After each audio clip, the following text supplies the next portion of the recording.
তুমি এখনো নামাজ পড়ো না, এখনো তুমি মসজিদে ঢুকতে পারো নাই। তুমি কি দেখো না মসজিদগুলি বন্ধ হয়ে গেছে? তুমি ইচ্ছা করলে আর মসজিদে ঢুকতে পারবা না, তুমি ইচ্ছা করলে আবার মসজিদে ঢুকতে পারবা না। দেখো না অনেক মসজিদ বন্ধ হয়ে গেছে।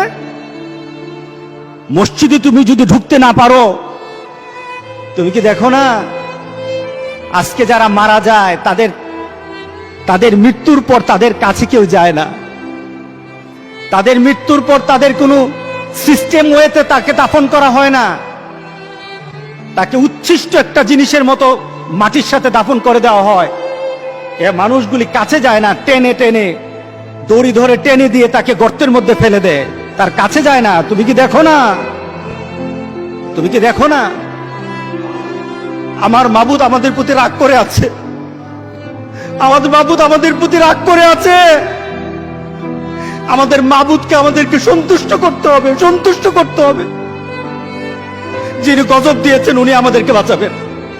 আমরা আমাদের মাবুদকে রাজি করতে হবে। আমরা তওবার মাধ্যমে আল্লাহকে রাজি করতে আর চেষ্টা হব।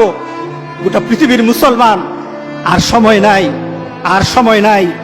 আপনি এখন বাংলাদেশের রাস্তাঘাটে হাঁটেন, এমন পরিবেশ যেন আল্লাহ না করে, জোরে বলে আল্লাহুম্মা আমিন। এমন পরিবেশ যেন আল্লাহ না করে বাংলাদেশের মানুষ ঘর থেকে বের হবে না। যখন ঘর থেকে কই বের হবে তার লাশটা বের হবে, কেউ জানাজাও দিবে না। এমন হয়ে যাবে যদি আল্লাহকে সন্তুষ্ট না করতে পারেন, এমন হয়ে যাবে। সুতরাং আমরা আল্লাহর কাছে প্রাণ বলে আজকে কাঁদি। যারা নামাজ পড়ো না, তুমি টের পাও না মসজিদের দরজা তোমার জন্য বন্ধ হয়ে যাবে। তুমি মনে রেখে দিও, মসজিদের সাথে তোমার সম্পর্ক তোমার হয় নাই, তুমি জান্নাতের দরজাও তুমি খুলতে পারবা না। তুমি এখনো বেনামাজি, এখনো সকালবেলা তুমি ঘুমাও, এখনো তুমি আল্লাহকে ভুলে আছো, এখনো তোমার কাছে তওবার কথা তোমার চিন্তাতে আসে নাই। তুমি অনেক কিছু হতে পারো, তুমি মুসলমানের কাতারে থাকবা না।